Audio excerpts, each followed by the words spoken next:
सर्दी की सुबह थी। सरकारी गेट के बाहर भगदड़ सी थी। बड़े नेताओं की गाड़ियां अंदर जा रही थीं।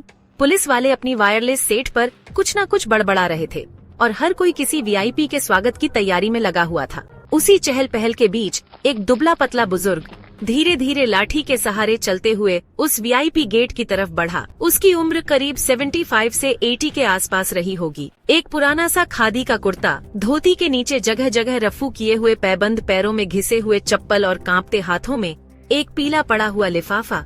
लोग उसे देखकर मुस्कुराए, कुछ ने आंखें घुमा ली। बूढ़ा शायद रास्ता भटक गया है, कोई बुदबुदाया। वो बिना किसी से कुछ कहे सीधे उस गेट की तरफ बढ़ा जहाँ पर लिखा था केवल गणमान्य व्यक्तियों के लिए प्रवेश द्वार। जैसे ही वह 2 कदम और बढ़ा, एक जवान सिक्योरिटी गार्ड ने उसे हाथ से रोका। रुको बाबा, इधर नहीं वीआईपी गेट है, ये तुम्हारे जैसे लोग पीछे से जाओ। बुजुर्ग ने सिर उठाकर गार्ड को देखा, बिना कुछ बोले। क्या चाहिए, कार्ड है तुम्हारे पास? गार्ड ने फिर पूछा, इस बार तीखे लहजे में। बुजुर्ग ने कांपते हुए हाथों से लिफाफा दिखाने की कोशिश की, लेकिन वह कुछ कह पाते इससे पहले ही दूसरा जवान बोला, अरे रहने दो यार, ये तो रोज आ जाते हैं। ऐसे लोग भीख मांगने वाले समझते हैं, वीआईपी मीटिंग में घुसेंगे। और तभी किसी ने पीछे से हंसते हुए कहा, बाबा जरा कैमरा में पोज दे दो, न्यूज में आ जाओगे। भीड़ में हंसी गूंजी। बुजुर्ग ने कुछ नहीं कहा, बस चुपचाप पीछे हटे। उन्होंने अपनी लाठी फिर से टिका ली जमीन पर और एक किनारे जाकर खड़े हो गए। उनकी आंखों में कोई शिकायत नहीं थी, लेकिन उसमें एक ऐसा सन्नाटा था जो किसी की आत्मा तक को झकझोर दे। हर आने जाने वाला उन्हें देखता, कोई दया की निगाह से, कोई तिरस्कार से, लेकिन उन्होंने ना तो किसी से कुछ मांगा, ना ही कोई सफाई दी। करीब 10 मिनट बीते होंगे, फिर अचानक पूरे गेट के बाहर हलचल मच गई। सायरन बजने लगे, कैमरे ऑन हो गए, मीडिया की भीड़ जुट गई। राज्यपाल की गाड़ी परिसर में दाखिल हुई। लाल बत्ती काले शीशों वाली कार से एक गरिमामयी व्यक्तित्व निकले। गवर्नर साहब हाथ जोड़कर सबका अभिवादन किया और जैसे ही उन्होंने वीआईपी गेट की तरफ रुख किया, उनका चेहरा अचानक बदल गया। उनकी नजरें सीधे उस किनारे खड़े बुजुर्ग पर जाकर ठहर गईं। गवर्नर कुछ पल के लिए वहीं रुक गए, फिर उन्होंने बिना किसी को कुछ कहे भीड़, कैमरे, अधिकारी सबको चीरते हुए सीधा उस बुजुर्ग के पास जाने लगे। सभी चौंक गए, सिक्योरिटी पीछे भागी। सर वीआईपी एरिया उधर है। लेकिन गवर्नर ने किसी की नहीं सुनी। वो बुजुर्ग के पास जाकर रुके। भीड़ में सन्नाटा था। गवर्नर ने सिर झुकाया और अगले पल सब कुछ बदल गया। उन्होंने उस बुजुर्ग को झुककर गले लगा लिया। गवर्नर साहब ने उस बूढ़े को गले लगाया तो गेट के पास मौजूद हर एक व्यक्ति के चेहरे पर एक ही सवाल था, यह आदमी कौन है? फोटो पत्रकारों के कैमरे अचानक बुजुर्ग की तरफ घूम गए। मीडिया वाले जो अब तक मंत्रियों की तस्वीरों के लिए धक्का मुक्की कर रहे थे, अब उस साधारण कपड़े में खड़े इंसान की तस्वीरें खींचने लगे। गवर्नर के निजी सहायक ने पास आकर धीरे से पूछा, सर सब इंतजार कर रहे हैं। Press conference. गवर्नर ने बिना उनकी ओर देखे जवाब दिया, यह आदमी प्रेस से भी बड़ा है। सिक्योरिटी गार्ड जिसने थोड़ी देर पहले उस बुजुर्ग को गेट से हटाया था, अब बिल्कुल शांत खड़ा था, माथे पर पसीना, होंठ सूखे हुए।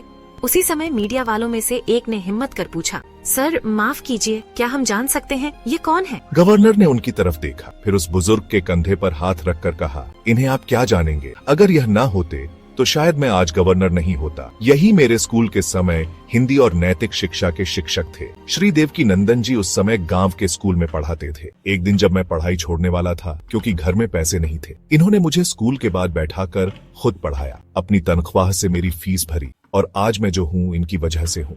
चारों तरफ सन्नाटा था। भीड़ में खड़े लोग जो अब तक उस बुजुर्ग को मजाक समझ रहे थे, अब शर्म से गर्दन झुकाए खड़े थे। गवर्नर ने उनकी लाठी पकड़ी और कहा, यह गेट इन्हें रोक नहीं सकता, क्योंकि इस गेट के पार जो भी इज्जत है उसकी नींव इन्हीं के शब्दों से रखी गई थी। गवर्नर ने अपनी गाड़ी की ओर इशारा किया, आज मेरी वीआईपी सीट इनकी होगी। सिक्योरिटी स्टाफ हक्का बक्का। वही गार्ड जिसने उन्हें धक्का देकर हटाया था अब आगे बढ़ा और कांपती आवाज में बोला, साहब माफ कर दीजिए, मुझे नहीं पता था। बुजुर्ग ने बस मुस्कुराकर उसकी पीठ पर हाथ रखा और कहा, बेटा मुझे माफी नहीं चाहिए, तमीज चाहिए। किसी को भी उसके कपड़ों से मत परखो। इंसान की इज्जत उसकी जुबान और व्यवहार में होती है। उनका यह वाक्य जैसे हवा में गूंज गया। मुख्य मंच पर आयोजन शुरू हो चुका था।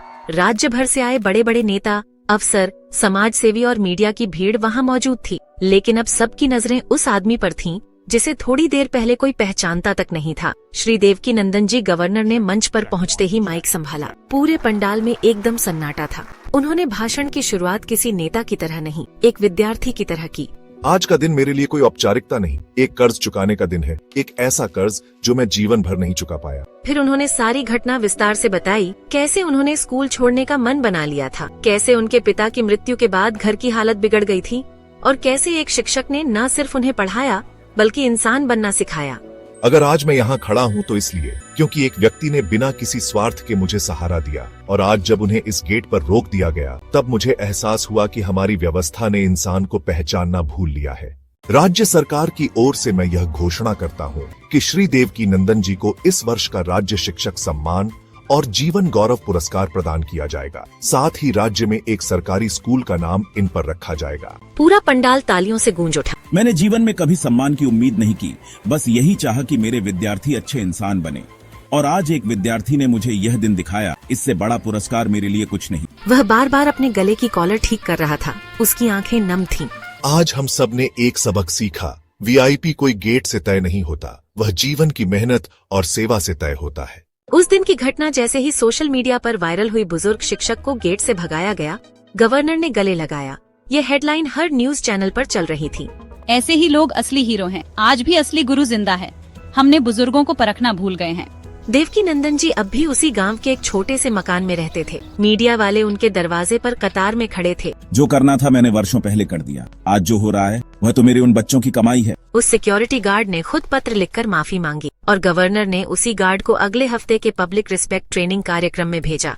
उधर राज्य के शिक्षा विभाग ने फैसला लिया कि हर साल सरकारी स्कूलों में एक दिन गुरु सम्मान दिवस के रूप में मनाया जाएगा और उस दिन देवकीनंदन जी का भाषण विद्यार्थियों को सुनाया जाएगा।